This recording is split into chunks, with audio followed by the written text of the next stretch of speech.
Peggy 12.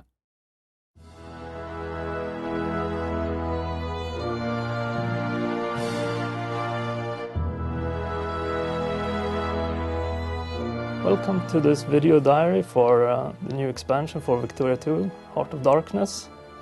I'm going to be talking about some of the new features and show you a bit about how we were thinking when we designed them and a bit how they work.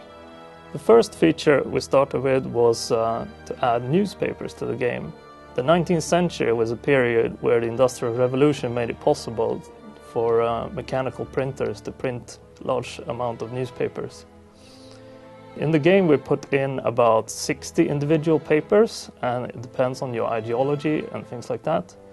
So, for example, if you have a communist revolution in your country, your newspaper is going to change. You'll be reading the Daily Worker instead of your Daily Mail, for example. Newspapers give you three things that we wanted. The first one is historical flavor. We've written a couple of hundred historical events and articles that are presented to you through the paper. The paper comes out roughly once a year, and it will have special editions that do come out if there's a big event like the ending of a great war or resolution of a crisis.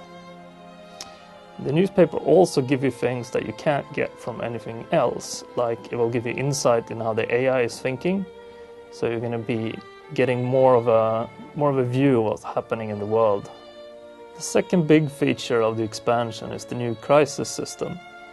The 19th century, what made it pretty special was the fact that you had these big old empires and also very strong nationalism.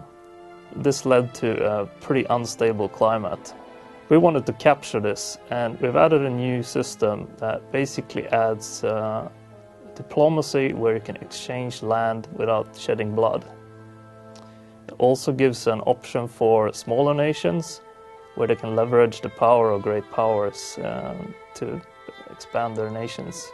A crisis starts off through what we call a flashpoint. A flashpoint is a province that has some kind of cores from another country, and these have a tension value.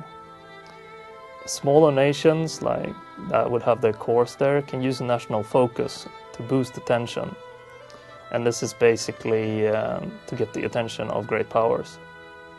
Tension is also affected by things like rebels and social unrest going on. Once the tension hits 100% one of these things, it can turn into full-blown crisis. Once a crisis starts, any non-great powers in the crisis are going to need a backer to handle the diplomacy for them. Once backers are there, you will kind of get a bidding war where interested other parties can be bribed to join either side in the crisis, or they're also free to join on their own will if they so chooses. As the crisis progresses, the leaders of the side are free to send offers to the other side trying to resolve the crisis through diplomatic means. If this has no clear resolution, the crisis can turn into full war at the end.